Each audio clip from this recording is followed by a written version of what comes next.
BA प्रथम वर्ष दर्शन शास्त्र के विद्यार्थी जो पाश्चात्य दर्शन का अध्ययन कर रहे हैं, मैं अपने पिछले अनेक वीडियोस के माध्यम से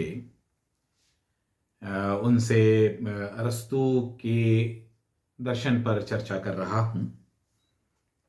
मुझे विश्वास है कि आपने यदि इन वीडियोस को ध्यान से सुना है और आपने वह अध्ययन किया है जो सामग्री आपको उपलब्ध कराई गई है, या आपने उन पीपीटीज को ठीक से देखा है जो मैं आपको समय समय पर उपलब्ध कराता रहता हूं, तो आपने निश्चित रूप से अरस्तू को एक बहुत ही रोचक दार्शनिक के रूप में जाना होगा।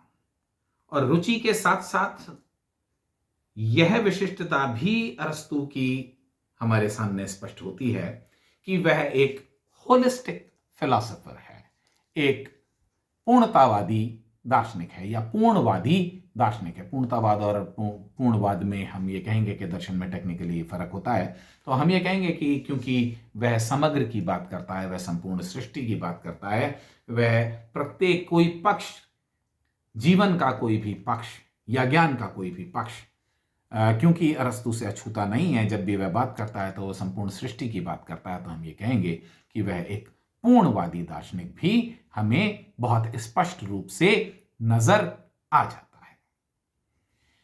जब कोई दार्शनिक पूर्णवादी दार्शनिक है, यानी कि वह संपूर्ण की, समग्र की, समस्त की व्याख्या करता है, तो हम ये कहेंगे कि वह न केवल सृष्टि के अंतर्गत क्या होता है इसकी व्याख्या करता है, बल्कि स्वयं सृष्टि की उत्पत्ति कैसे होती है, क्यों होती है, इसकी व्याख्या भी करता है।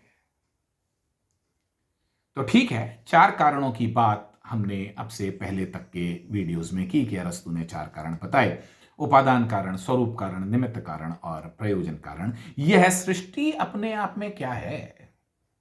क्या इस सृष्टि के, संपूर्ण सृष्टि के संदर्भ में, सृष्टि की वस्तुओं के संदर्भ में तो बातें कर सकते हैं हम 4 कारणों की, क्या यह सृष्टि स्वयं भी इन 4 कारणों से संचालित है? क्या यही 4 कारण पूरी सृष्टि की व्याख्या भी करते हैं? सृष्टि की वस्तुओं की व्याख्या करना एक बात है और संपूर्ण सृष्टि की व्याख्या करना एक अन्य बात है। आइए हम अरस्तू का मत जानते हैं। अरस्तू कहता है कि देखिए, यह सृष्टि भी 4 कारणों से ही संचालित है।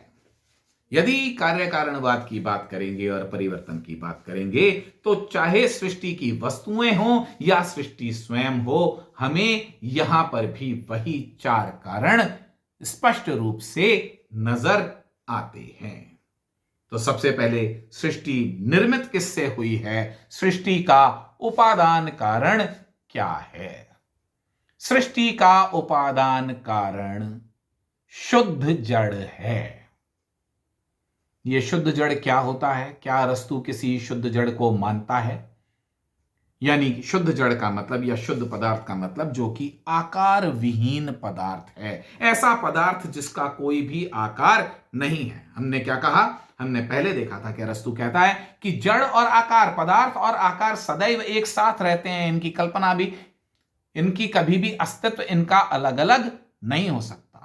लेकिन हमने साथ ही यह भी देखा था कि अरस्तू के लिए शुद्ध जड़ को की कल्पना करना या उसको पोस्टुलेट करना इसलिए अवश्यंभावी हो जाता है क्योंकि हम यदि परिवर्तन की श्रेणियों की बात करेंगे तो एक स्तर हमको निश्चित रूप से, अनिवार्य रूप से ऐसा मानना पड़ेगा जो कि प्रारंभिक है, 0 से ही हम संख्याओं तक जा सकते हैं। तो वह अवस्था, वह जड़ जो कि आकार की दृष्टि से 0 है, उसको हमको निश्चित रूप से, आवश्यक रूप से मानना पड़ेगा। और ऐसा द्रव्य, ऐसा जड़ कहां है? ऐसा जड़ सत्तामान नहीं है, सृष्टि में नहीं है, बल्कि यह सृष्टि से परे है। और क्योंकि यह सृष्टि से परे है, अतः यह देश और काल से परे है। देश और काल से परे है और यह शाश्वत है, अतः यह द्रव्य है। तो संपूर्ण सृष्टि की उत्पत्ति उस आकार विहीन जड़ से होती है। वह जड़ सृष्टि का उपादान कारण है। ठीक है, वह उपादान कारण है तो सृष्टि तो बनी नहीं। किसके मस्तिष्क में ये कल्पना आई? ये स्वरूप किसका कहां है? किस चेतना में यह स्वरूप है? और यह तो अनंत है, असीम है यह सृष्टि। तो यह असीम और अनंत स्वरूप किस चेतना के अंदर जागृत होता है?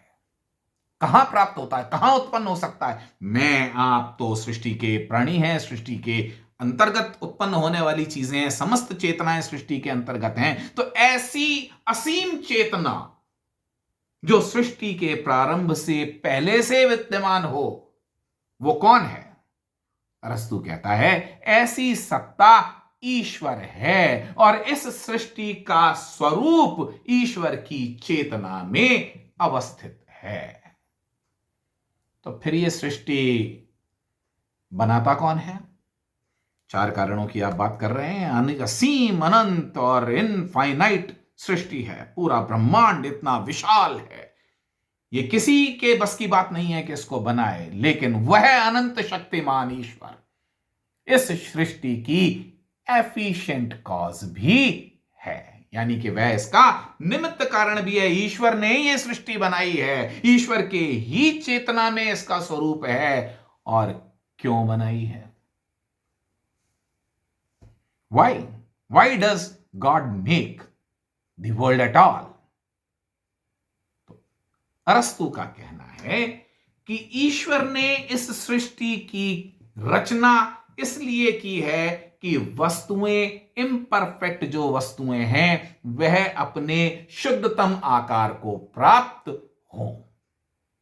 परिवर्तन होकर के वस्तुएं अपने शुद्धतम आकार को प्राप्त हों। तो श्रेष्ठ इसका प्रयोजन कौन है? ईश्वर का कोई प्रयोजन हो सकता है क्या? ईश्वर का तो कोई प्रयोजन नहीं हो सकता। प्रयोजन केवल सृष्टि का हो सकता है।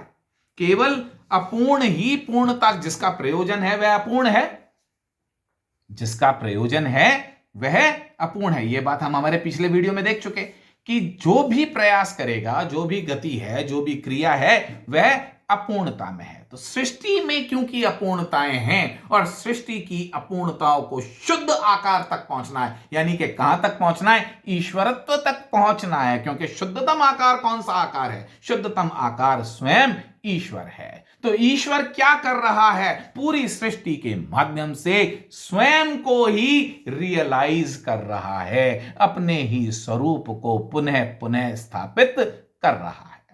इस प्रकार हमने ये देखा कि जब हम सृष्टि की दृष्टि से बात करते हैं तो वस्तुतः तीन कारण एक ही सत्ता में समाहित हो जाते हैं, और जो पदार्थ है और द्रव्य है वह अपने आप में एक अलग सत्ता रह जाती है।